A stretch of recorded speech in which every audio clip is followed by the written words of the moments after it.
Então vamos lá para. Bom, veja que esse novo nascimento, então, traz uma responsabilidade. Responsabilidade essa que quem é ímpio, quem é religioso, não vai entender as atitudes daquele que é comandado por Jesus Cristo. Esse primeiro símbolo, um fiduciário, guarde isso, ou um administrador fiel. Vamos olhar alguns textos então, vamos lê-los primeiro e vamos comentando algo. 1 Timóteo, primeiro texto, capítulo 1, verso 11. Preste atenção em cada um dos versos que vamos ler, para que você depois leve isso de novo diante do Senhor em meditação, oração, sobre esse assunto que realmente toca a fundo cada um de nós, porque nós estamos vivendo um tempo de muitas vozes estranhas.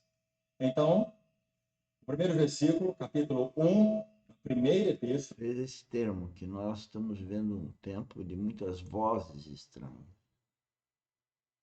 Vozes estranhas de quem é? Do inimigo. E eu quero dizer para as pessoas que trabalham conosco que elas estão ouvindo vozes estranhas, pois não estão cumprindo as suas responsabilidades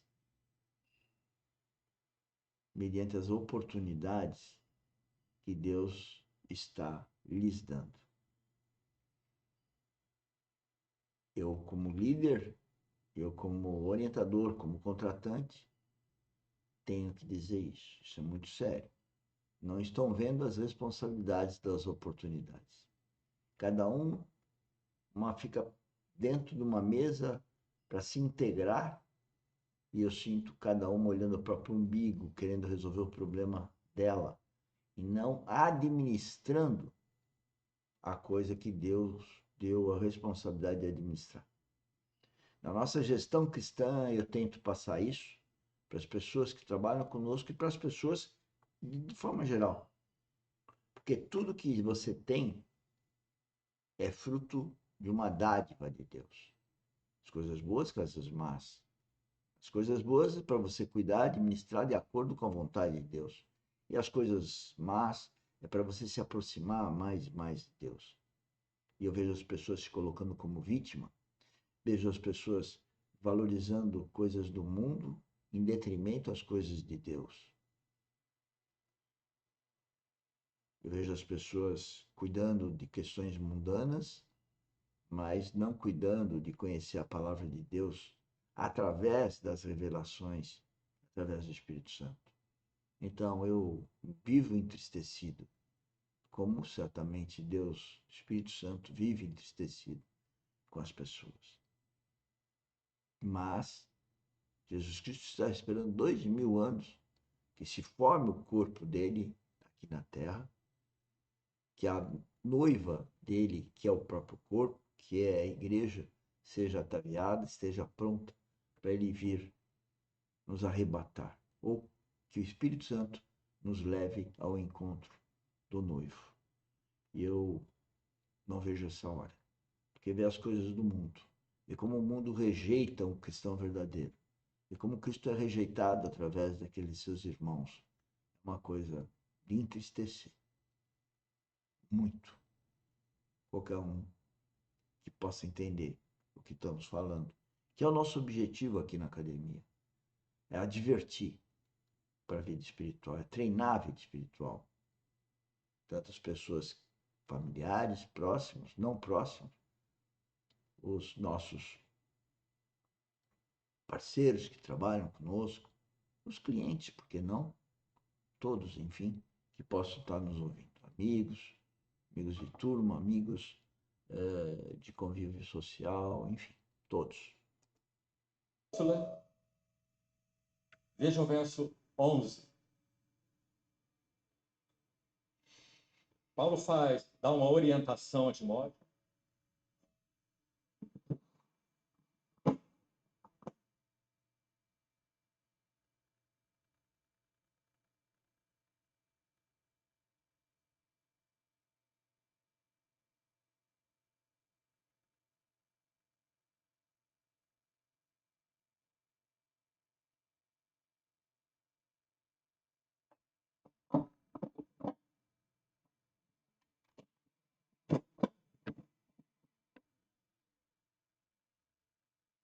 Então, versículo 11 da primeira epístola, capítulo 1, versículo 11.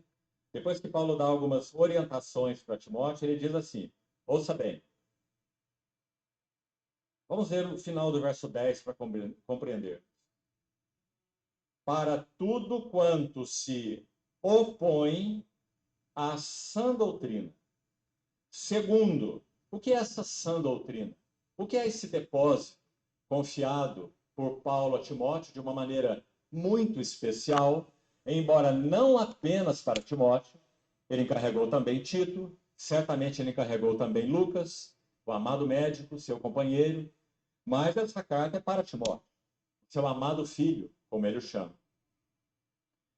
Então ele diz que essa sã doutrina é segundo, ou seja, o conteúdo dessa sã doutrina é chamado aqui de o Evangelho da glória do Deus bendito. Então, em primeiro lugar, essa é a herança. Esse é o legado que foi confiado e tem sido confiado aos fiduciários, aos administradores. Não é, meus irmãos, uma mensagem qualquer. Não é uma interpretação particular da verdade. Não é uma doutrina específica dentro do escopo chamado, na palavra de Deus, de o Evangelho, que diz respeito, por favor, ouça com atenção, diz respeito à própria pessoa gloriosa e obra gloriosa do nosso Senhor Jesus. Onde está escrito isso? Romanos 1. Paulo abre a Epístola aos Romanos, cujo tema é o Evangelho de Deus, e ele vai dizer que esse Evangelho diz respeito a Cristo, ou é com respeito a Cristo. Ou seja, Cristo é o Evangelho. Quando coisas começam a ocupar a chamada mensagem evangélica, seja em que assunto for, então perde-se a beleza, a pureza, a simplicidade e a genuinidade daquilo que é o Evangelho e daquele que é o Evangelho. Eu temo que, assim como a serpente enganou a Eva com sua astúcia, sejam corrompidas as vossas mentes e se apartem da simplicidade, singeleza e pureza que são devidas a Cristo. A ideia mais específica é são. É muito simples falar isso na vivência, né? Estamos aqui na academia, no treinamento da vida espiritual. Mas na vivência, lá trabalhando, qualquer um tem um trabalho, ele deve trabalhar sendo guiado pelo Espírito Santo. E o Espírito Santo vai guiar-nos e guia-nos para nós termos a mente de Cristo, o caráter de Cristo e a conduta de Cristo. E isso nos faz entender que tudo que temos, nosso corpo, nossas roupas, tudo, filhos, tudo, pais, avós, enfim, tudo que temos, casa, carro, nós temos que administrar, não para os nossos deleites, não para a nossa glória, mas ao contrário. Nós temos que administrar sabendo que tudo isso é de Deus, é uma dádiva, é um empréstimo e é para a glória dele. Agora, quando eu vejo umas pessoas que se sentam numa mesa e cada um está falando, está agindo para o próprio interesse, eu falo assim: onde está Cristo nessas pessoas? Onde está a condução do Espírito Santo para essas pessoas?